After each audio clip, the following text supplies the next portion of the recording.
your everyday companion, your feel-good radio, your ultimate radio station, Emirate Radio Nigeria.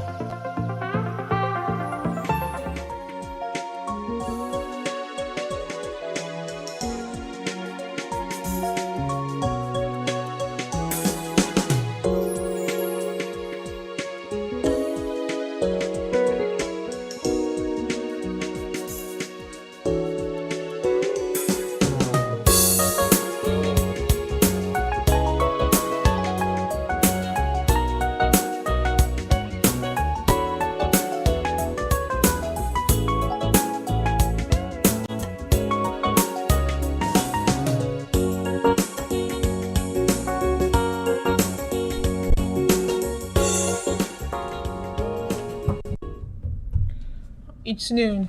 Good afternoon. Welcome to Midday News on Emirate Radio. We are located behind the Federal Ministry of Environment off Old Jeba Road, Ilorin, Kwara State, Nigeria. First, the highlights. Ibadan celebrates as Rashid Ladoja becomes 44th Olubadan. NANS warns against attempts to disrupt Dangote refinery operations. Oraga Community Union condemns killing of chief in bandit attack on the foreign scene. Madagascar imposes curfew after protests over power water shortages. On sport, Sergio Busquets to retire after 2025 MLS season. I am Latifah Ibrahim-Arowona. The news in details.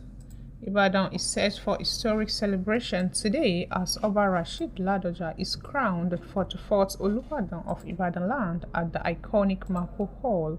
The event, described as one of the most glamorous coronations in the history of the ancient too, is attracting dignitaries from across Nigeria, with President Bola Ahmed Tinubu expected to attend in honor of his longtime ally, former Vice President Atiku Abubakar. Governors, traditional rulers, and prominent cultural leaders are also on the guest list. The city has been transformed into a vibrant cultural stages with procession, drumming, and colorful displays filling the streets from Ring Road to Bodija.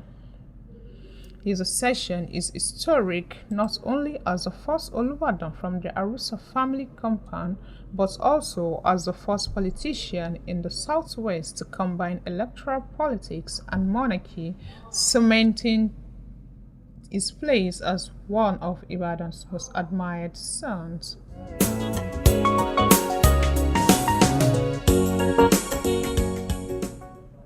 In another development, the National Association of Nigerian Students, NANS, has cautioned that the country's youth will resist any attempts by the National Union of Petroleum and Natural Gas Workers, NUPENG, to undermine the operations of the Dangote refinery. NANS National President Olushola Oladoja said in assessment today that the project, with its 650,000 barrels per day capacity, represents the economic destiny of over 200 million Nigerians and is central to achieving energy self-sufficiency. Condemning Aliko Dangote's unmatched patriotism for investing heavily in Nigeria, Oladoja said the refinery is not just about energy production, but about survival, sovereignty, and the dignity of our nation. His warning comes among ongoing industrial disputes between Dangote and Oil Workers Union, which recently escalated following disagreements over unionization rights, despite a government-brokered memorandum of understanding.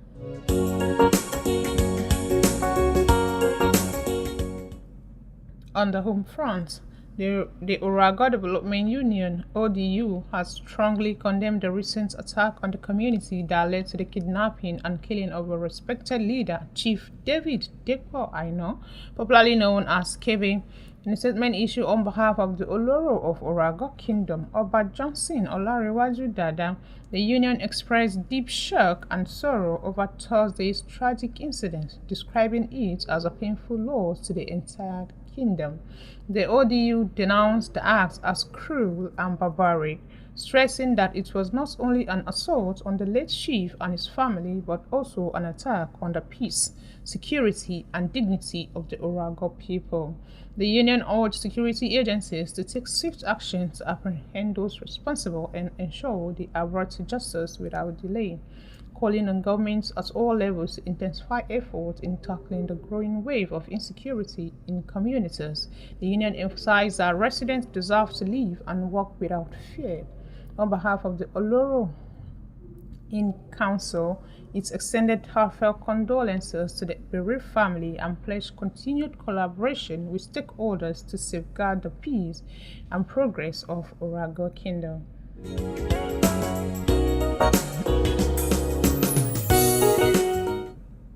On the foreign scene, authorities in Madagascar have declared a dusk-to-dawn curfew in the capital, Antananarivo, after violent demonstration erupted over persistent electricity and water shortages. The curfew, running from 7 p.m. to 5 a.m., will remain in place until public order is restored. General Angelo, head of the Joint Police and Military Security, announced that the unrest began with marches led mostly by young protesters demanding reliable public utilities. Police used tear gas to disperse the crowd after some demonstration allegedly looted shops and set fires to a major shopping center. Homes belonging to two lawmakers were also attacked, according to eyewitness accounts. General Revolutionario condemned the violence, saying individuals are taking advantages of the situation to destroy other people's property. Despite a police ban, protests continue in several neighborhoods where demonstrators chanted for water and electricity. The unrest reflects growing frustration in the Indian Ocean nation, where many accuse President Andry Rajoelina's government of failing to address widespread poverty and chronic infrastructure problems since his re-election in 2023.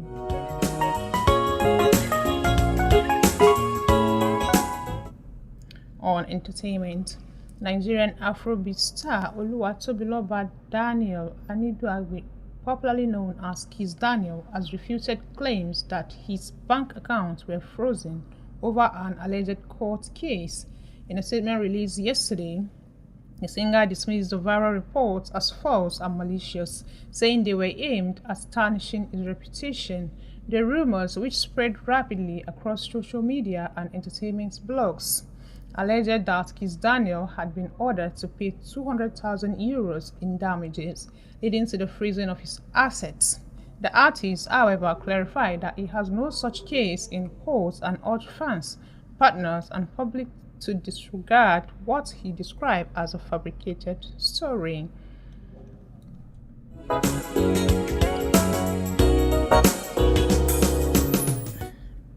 Finally, on sports. Inter Miami midfielder Sergio Busquets has announced that he will retire from professional football at the end of the 2025 Major League Soccer season. The 36-year-old confirmed his decision in a video message posted on Instagram, where he reflected on nearly 2 decades at the highest level of the sport. Busquets, widely regarded as one of the best holding midfielders of his generation, enjoyed a trophy-laden career with Barcelona and Spain. He won multiple La Liga and Copa del Rey titles, 3 UEFA Champions League trophies, as well as the 2010 FIFA World Cup and 2 European Championships in 2008 and 2012 with the Spanish national team. The midfielder joined Inter Miami in 2023, reuniting with former Barcelona teammates Lionel Messi and Jordi Alba.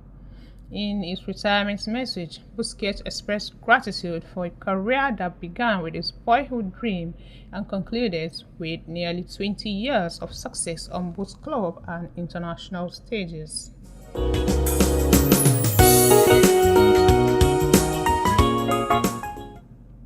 You are still listening to the Midday News. Before I end the news, here is a recap of our top stories. We brought to you that Ibadan is set for historic celebration today as Oba Rasheed Ladoja is crowned the 44th Olubadan of Ibadan land at the iconic Mapo Hall.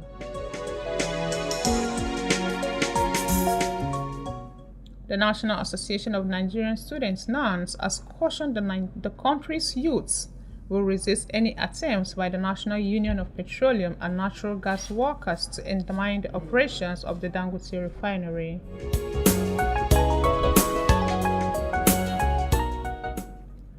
Also on the home front, the Oroago Development Union has strongly condemned the recent attack on the community that led to the kidnapping and killing of a respected leader, Chief David Dekpo Aina, popularly known as Kebe.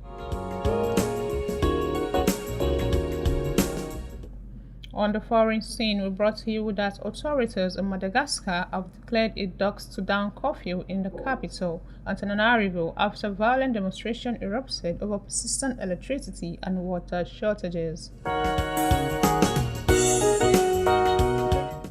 On entertainment, Nigerian Afrobeat star Oluwatobiloba Daniel Anidugbe, popularly known as Kiss Daniel, has refuted claims that his bank accounts were frozen over an alleged court case.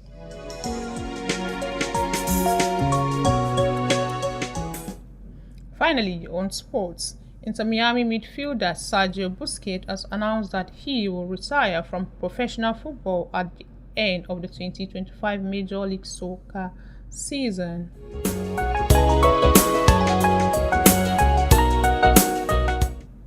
That ends on Midday News on Emirate Radio. Follow us on our social media platform, Facebook, X, formerly Twitter, TikTok, Instagram, or YouTube. Listen to us on Radio Guardian at emirateradio.nigeria or listening to us live on our website at www.emirateradio.ng. The news was edited and brought to you by Latifah Ibrahim-Arowona, and thank you for listening.